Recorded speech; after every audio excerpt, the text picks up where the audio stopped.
আজি আমি এই ভিডিওত তোমালোকৰ ইংৰাজী বিষয়টোৰ দ্বিতীয় লেসন অৰ্থাৎ দ্য গোল্ডেন টাচ এই পাঠটোৰ প্ৰশ্নসমূহৰ উত্তৰ কৰিম। ইতিমধ্যে আমি এই পাঠটোৰ অসমীয়া ভাঙনি ভিডিও আৰু ৰিডিং প্ৰেক্টিছৰ কাৰণে ভিডিও প্ৰস্তুত কৰি পেলাই আপলোড কৰা আছে ইউটিউবত, ফেচবুকতো দিয়া আছে। আৰু তোমালোকে যদি চাইছা ভাল কথা, যদি নাই চোৱা, যদি তোমালোকে চাব বিচাৰা এই ভিডিওৰ ডেসক্ৰিপশন বক্সত লিংক পাবা, চাব পাৰিবা। কিয় তোমালোকে চাবা? কাৰণ তোমালোকে যদি অসমীয়া ভাঙনি ভিডিওটো চোৱা তেতিয়াহ'লে এই পাঠটোৰ গোটেই কাহিনীটো ভালদৰে বুজি পাবা, আৰু কাহিনীটো বুজি পালেহে প্ৰশ্ন উত্তৰসমূহ কৰিব পাৰিবা। সেইকাৰণে তোমালোকে ভিডিওটো চোৱাটো বহুতেই দৰকাৰ, কাৰণ মই এই ভিডিওত তোমালোকক প্ৰশ্নৰ উত্তৰসমূহে কৰাই দিম আৰু উত্তৰসমূহ বহুত ধুনীয়াকৈ বুজাই মেলি কৰাই দিম। যদিও তোমালোকে পাঠটো যদি ভালকৈ বুজি নোপোৱা, কাহিনীটো যদি নাজানা, উত্তৰবোৰ বুজি পাবৰ কাৰণে বা মনত ৰাখিবৰ কাৰণে অসুবিধা হ'ব। সেইকাৰণে তোমালোকে অসমীয়া ভাঙনি ভিডিওটো নিশ্চয়কৈ চাই ল'বা, ঠিক আছে? সো আমি দেৰি নকৰাকৈ আৰম্ভ কৰোঁ। ইয়াত আচলতে তোমালোকে দেখিবলৈ পাইছাই, ইয়াত প্ৰথম পেজটোত কি আছিলে চোৱা। ইয়াত কৈছে চোৱা, এইখিনি কাষতে আমাক ফটো কেইকপিমান দিয়া আছে। চোৱা, ইয়াত ফটো দিয়া আছে, ফটোবোৰ তোমালোকে চিনি পাইছানে? আৰু ইয়াত নামবোৰ দিয়া আছে, নামবোৰ লিখি ল'বলৈ কৈছে খালী বাকচবিলাকত। সো আমি যদি চাওঁ, এই মাজৰজনকো চিনি পোৱা কোনোৱেই নাই, হয়নে? এইজন হৈছে কোন? শক্তিমান। কোন হয়? শক্তিমান। গতিকে লিখি ল'বা শক্তিমান। ওকে, শক্তিমান। তাৰপিছত তলৰ ব্যক্তিজন কোন? হ্যাৰি পটাৰ হয়। কোন হয়? হ্যাৰি পটাৰ। ওকে,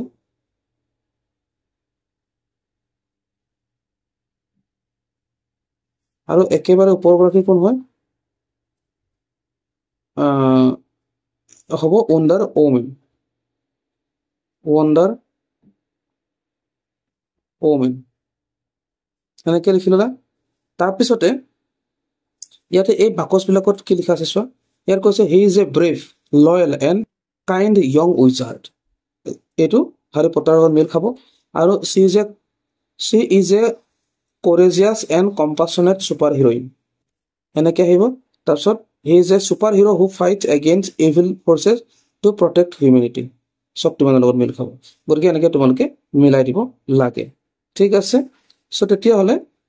নেক্সট আমি পেজলৈ যাওঁ। নেক্সট পেজত যিবিলাক প্ৰশ্ন আছে আমি কৰোঁগৈ, ঠিক আছে? এয়া পাঠটো আছিলে, এয়া আমাৰ কুৱেশ্যন আহি গ'ল। কুৱেশ্যন পাৰ্টটো আহিছে চোৱা। ইয়াত প্ৰথম 1 নম্বৰ কি কৈছে? ইয়াত কৈছে let's see how much we have understood. কৈছে যে আমিনো কিমান বুজি পালোঁ, চাওঁচোন আহা, সেই বুলি কৈছে, ঠিক আছে? চ' কুৱেশ্যন নম্বৰ 1-ৰ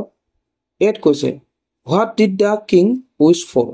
অৰ্থাৎ ৰজাজনে কি ইচ্ছা কৰিছিলে, কি হ'ব মানে বিচাৰিছিলে, ঠিক আছে? বা ৰজাই কি পাবলৈ ইচ্ছা কৰিছিল, এনেকৈ তোমালোকে বুজি লোৱা। গতিকে ইয়াৰ উত্তৰটো কি হ'ব? যদি তোমালোকে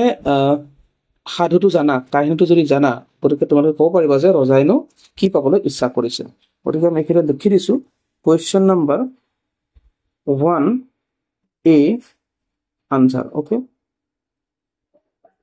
এনেকৈ লিখিব লাগে যে the king wanted two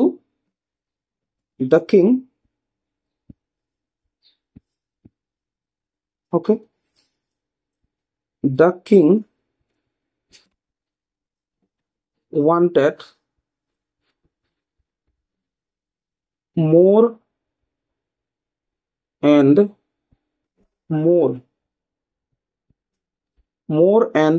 more money and gold. ৰজাই কি বিচাৰিছিল? What did the king wish for. ৰজাই কি পাবলৈ ইচ্ছা কৰিছিল? যে ৰজাই বহুত টকা আৰু লগতে সোণ পাবলৈ ইচ্ছা কৰিছিল, ঠিক আছে? চ' নেক্সটটো হ'ব বিটো কি কৈছে? How did the king test his power. অৰ্থাৎ কৈছে ৰজাই নিজৰ ক্ষমতা কিদৰে পৰীক্ষা কৰিছিল, ঠিক আছে? ইয়াত আমি বি আনচাৰ লিখিম। B answer. ৰজাক যে আশীৰ্বাদ দিলে, পুণ্য আত্মাজনে যে আশীৰ্বাদ দিলে, তেতিয়া ৰজাই যিকোনো বস্তু চুলে বস্তুবোৰ মানে শূন্য হৈ যাব সেইটো কেনেকৈ মানে পৰীক্ষা কৰিছিলে ঠিক আছে আমি লিখিব লাগিব the king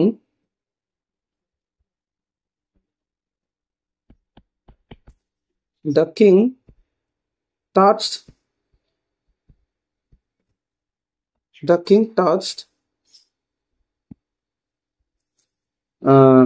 king touched a stone হয়নে a stone to test his power প্ৰথমতে কি কৰিছিলে শিলগুটি এটাকে ধৰি পেলাই টেষ্ট কৰিবলৈ লৈছিলে যে মানে মই বস্তুবোৰ চুলে কোন হ'ব নে নহ'ব সেই বুলি পেলাই টেষ্ট কৰিছিল সো সিটোত কি কৈছে চোৱা সিটোত কৈছে যে what happened to the princess when the king hugged for ঠিক আছে কৈছে যে ৰজাই সাৱটি ধৰোতে ৰাজকুমাৰীৰ কি হৈছিল ঠিক আছে সো সিটো লিখিম সি answer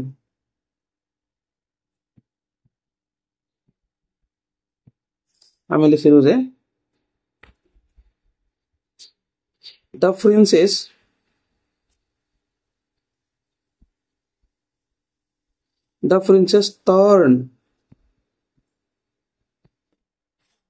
turned into a statue of gold ঠিক আছে যেতিয়া ৰজাই ৰাজকুমাৰীক সাৱটি ধৰিছিলে তেতিয়া কি হৈছিলে ৰাজকুমাৰী ষ্টেচুলে মূৰ্তিলৈ পৰিণত হৈছিলে আৰু কিহৰ মূৰ্তি গোল্ডৰ মূৰ্তি ষ্টেচু অফ গোল্ড হৈ গৈছিলে ঠিক আছে তাৰ পিছতে ডিটো চোৱা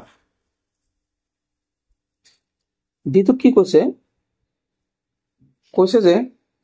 how did the king get rid of his golden touch ৰজাই কেনেকৈ তেওঁৰ সোণালী পৰশৰ পৰা ৰেহাই পাইছিল ঠিক আছে যে যিকোনো বস্তু চুলে যে খুন হৈ যায় হেতু পা কেনেকৈ মুক্তি পাইছিল ৰজাই ঠিক আছে তাৰ কাৰণে আমি আনসাৰটো লিখিম ওকে আমি লিখিলো ডি আনসার এটো হ'ব the king washed ঠিক আছে the king washed his hands in the river and got rid of his golden touch কি হৈছিলে যেতিয়া হাতখন নদীত ধুইছিলে হাতখন নদীত ধোৱাৰ পিছত হে এই গোল্ডেন টাচ যেটো সোণালী পৰশৰ এই যেটো গুণ এটো বা মুক্তি পাইছিল ঠিক আছে আৰু এটা আছে ইটো কৈছে what lesson did king Midas learn at the end অৰ্থাৎ কৈছে যে ৰজা মিদাসে শেষত কি শিক্ষা পালে ঠিক আছে সো ইয়াৰ উত্তৰ কি হ'ব তোমৰা ধৰি পাইছে না ৰজা মিদাসে শেষত কি শিক্ষা পালে তাৰ কাৰণে আমি ইয়াত ই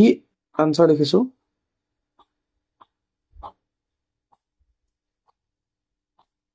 ওকে লিখিব লাগিব the king Midas okay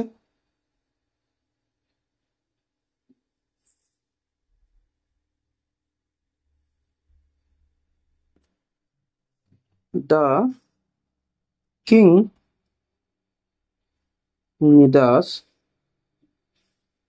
Midas learned it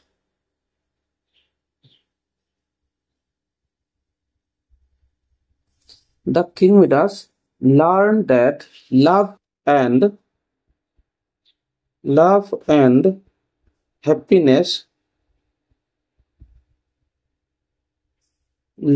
and happiness are true wealth ঠিক আছে ৰজাই শেষত কি বুজি পালে যে ভাল পোৱা আৰু আনন্দ সেইটোৱে যে আমাৰ আচল সম্পদ সেইটো বুজি পাইছিলে কাৰণ ছোৱালীজনী যেতিয়া সাৱটি ধৰিছিলে তেতিয়া ছোৱালীজনী খুনলৈ পৰিৱৰ্তন হৈছিলে তেতিয়া ৰজাই গম পালে যে মোক খুন নালাগে মোক ছোৱালীজনীকহে লাগে অৰ্থাৎ এয়াই সুখী তাৰমানে হেপিনেছ সেইটোৱে ঠিক আছে গতিকে তোমালোকক মই ইয়াৰ উত্তৰবোৰ ধুনীয়াকৈ কৰি মেলি তুলো তোমালোকে ভালকৈ টুকি ল'বা ঠিক আছে সো তেতিয়াহ'লে আমি নেক্সট কুৱেশ্যনলৈকে আহিছোঁ কুৱেশ্যন নম্বৰ 2 কি আহিছে কৈছে যে read the following statements put a tick on the correct statement and cross on the incorrect ones গতিকে ইয়াত যিটোৱে শুদ্ধ হয় তাত টিক মাৰিবলৈ কৈছে আৰু যিটো ভুল হয় তাত কটা চিন দিবলৈ কৈছে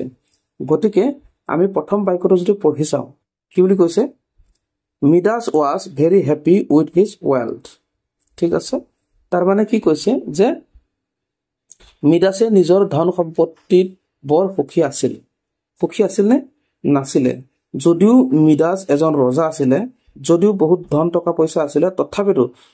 কিং মিডাছক আৰু ধন আৰু টকা আৰু সোণ লাগিছিলে সেইকাৰণে সুখী নাছিল গতিকে লিখিছে Midas was very happy with his wealth বুলি লিখা আছে এইটো আমাৰ ভুল গতিকে ইয়াত আমি কটা চিন দিম ঠিক আছে অৰ্থাৎ ৰজা সুখী নাছিল তাৰপিছতে the king tested his new power by touching a stone গতিকে ৰজাই নিজৰ শক্তি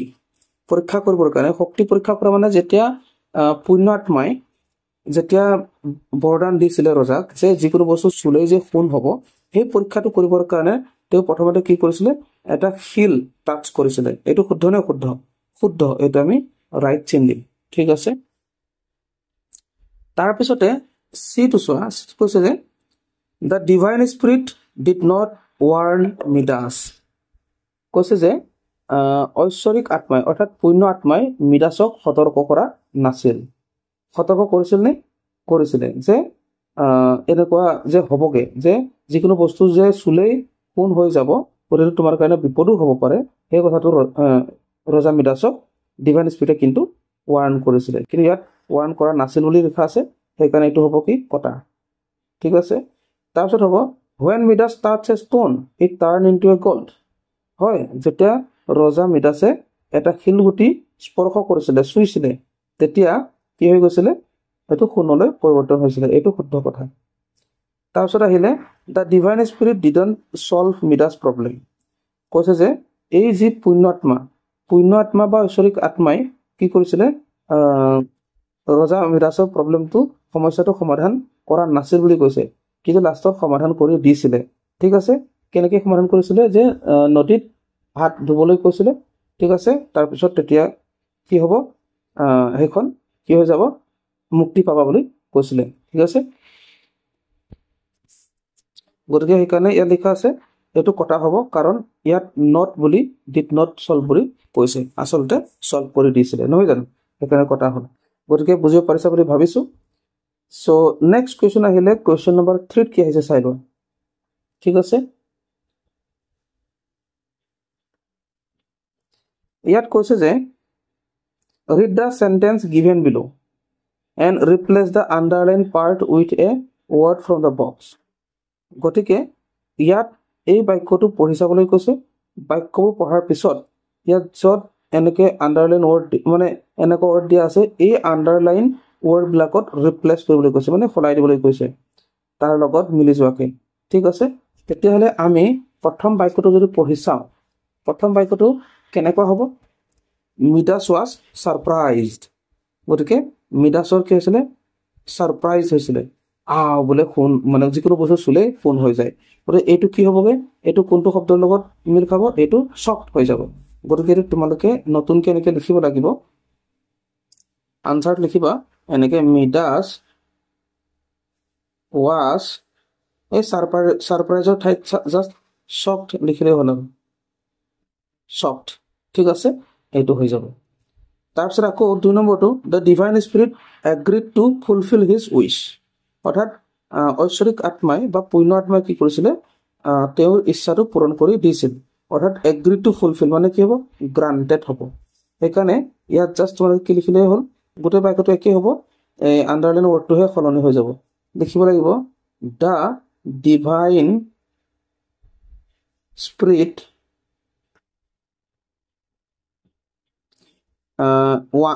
গ্ৰান্টেড ঠিক আছে granted his wish wish okay এনেকৈ লিখিবা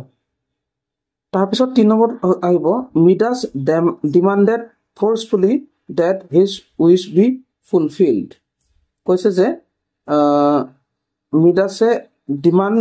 জোৰ কৰি ডিমাণ্ড কৰিছিলে দাবী কৰিছিল যে তেওঁৰ ইচ্ছা পূৰণ কৰিব লাগিব বুলি ঠিক আছে গতিকে ডিমাণ্ডেড ফ'ৰ্চফুলিটো কি আহিব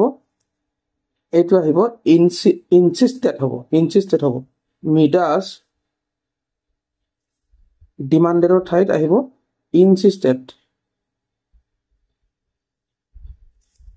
insisted that his wish be fulfilled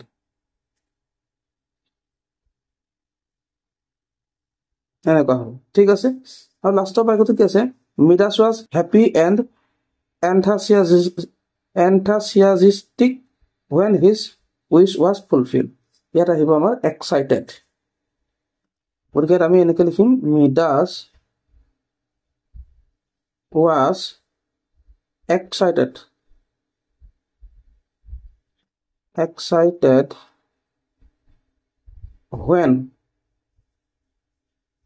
when his wish was fulfilled ঠিক আছে এনেকুৱা হ'ব গতিকে এনেকৈ তোমালোকে ধুনীয়াকৈ পাতি ল'বা অ'কে বুজিব পাৰিছা নেক্সট আহিলোঁ আমি 4 নম্বৰত কি আছে চোৱা 4 নম্বৰত কৈছে যে choose the correct alternative from the options to complete each sentence গতিকে ইয়াত এটা কুৱেশ্যন দিয়া আছে এটা খালী ঠাই দিয়া আছে মানে এটা ইয়াত বাক্যৰ আধা দিয়া আছে তাৰমানে ঠিক আছে আৰু এই খালী ঠাইত বহিব পৰাকৈ 4টা অপশ্যন দিয়া আছে তাৰে এটা বাছি উলিয়াব লাগে সো ইয়াত কি লিখিছে কৈছে king Midas greatest desire was to কৈছে যে কিং মিডাছৰ আটাইতকৈ ডাঙৰ ইচ্ছা কি আছিল ঠিক আছে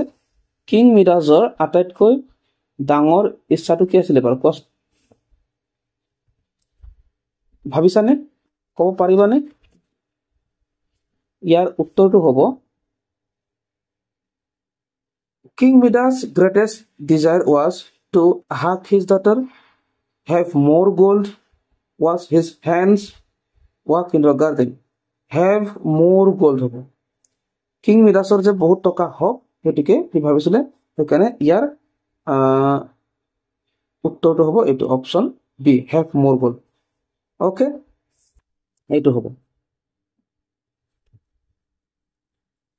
নেক্সট আহিলে dash granted to wish of King Midas ঠিক আছে কোনে গ্ৰান্টেড কৰিছিলে কিং মিডাছৰ ইচ্ছা কোনে গ্ৰান্ট কৰিছিলে দাসটো নে দ্য ডিভাইন স্পিৰিট নে মিডাছ ডটাৰ নে এ গোল্ডেন ষ্টেচু ইয়াৰ উত্তৰটো তোমালোকে গম পাইছা ধৰিব পাৰিছা ইয়াৰ উত্তৰটো হ'ব the divine spirit granted the wish of king Midas okay next আহিলে চিটো চোৱা King Midas got rid of his golden touch by অৰ্থাৎ কিং মিডাছৰ যি এই সোণালী স্পৰ্শ ঠিক আছে সোণালী স্পৰ্শ যিটো এইটো নাইকিয়া হৈ গৈছিলে কেনেকৈ নাইকিয়া হৈ গৈছিলে washing it away washing his hands in the river গতিকে নদীত হাত ধুই পেলাই গুচি গৈছিলে অপশ্যন বি এইটোৱে শুদ্ধ উত্তৰ তাৰপিছত ডিত কৈছে the lesson that King Midas learned from his experience is that King Midas তেওঁৰ নিজৰ অভিজ্ঞতাৰ পৰা কি শিকিছিলে King Midas অভিজ্ঞতাৰ পৰা কি শিকিছিলে gold is the key to happiness যে সোণে হৈছে আটাইতকৈ সুখৰ কাৰণ বা power is more important than love বোলে ভাল পোৱাতকৈ ক্ষমতা আটাইতকৈ বেছি দৰকাৰী এইটো শিকিলে নে বা love and happiness are worth more than gold যে ভাল পোৱা আৰু সুখী এই যে আটাইতকৈ মানে গোল্ডতকৈও বেছি দৰকাৰী এইটো শিকিলে বা গ্ৰিডি ইজ এভৰিথিং ইন লাইফ বা লোভে হৈছে মানে জীৱনৰ সকলো বস্তু ঠিক আছে গতিকে ইয়াৰ পৰা কি শিকিলে মিডাছে শিকিছিলে আচলতে love and happiness R worth মোৰ দেন গল্ড সোণতকৈ লাভ আৰু হেপিনেছ বেছি মূল্যৱান সেইবুলি বুজাইছিলে এইটো শিক্ষা পালে তাৰপিছত কৈছে ইট চোৱা after losing the golden touch king Midas যেতিয়া কিং মিডাছে সোণালী স্পৰ্শ নাইকিয়া হ'ল মানে হেৰুৱালে তেতিয়া কিং মিডাছে কি কৰিলে বিকাম গ্ৰেডিয়াৰ বেছি লোভীয়া হ'ল নে বিকেম উইজাৰ বেছি জ্ঞানী হ'ল নে ৰিমেইন দ্য চেম নে আগৰ নিচিনা হৈ থাকিলে নে লষ্ট হিজ কিংডম যে তেওঁ নিজৰ ৰাজ্য হেৰুৱালে কি হ'ল বাৰু যেতিয়া গোল্ডেন টাচ অৰ্থাৎ সোণালী স্পৰ্শটো নাইকিয়া হ'ল তেতিয়া তেওঁৰ কি সলনি হ'ল বিকেম উইজাৰ বেছি জ্ঞানী হ'ল ঠিক আছে শিক্ষাটো পালে নহয় সেইকাৰণে বেছি জ্ঞানী হ'ল অপশ্যন 2টো শুদ্ধ ঠিক আছে তাৰপিছত আহিলে the message that the story convey is that গতিকে এই ষ্টৰিৰ পৰা কি মেছেজ আমি গম পাব পাৰোঁ মেটেৰিয়েল ৱেল্থ গিভছ হেপিনেছ যে আমাৰ ভৌতিক সম্পত্তিয়ে আমাক সুখ দিব পাৰে এইটো শিকিলোঁ নে greed makes a man blind and foolish যে লোভে মানুহক অন্ধ আৰু মূৰ্খ বনায় সেইটো শিকিলা সেইটো বুজিলা তাৰমানে নে gold is more valuable than life নে জীৱনতকৈ সোণ বেছি মূল্যৱান এইটো বুজিলা নে a golden touch is more valuable than happiness গতিকে সুখতকৈও যে সোণালী স্পৰ্শ বেছি ভেলুৱেবল এইটো তোমালোকে শিকিলা কি শিকিলা আচলতে ইয়াৰ পৰা আমি এইটো শিকিলোঁ যে এইটো greed makes a man blind and foolish লোভেই মানুহক অন্ধ আৰু মূৰ্খ বনায় ঠিক আছে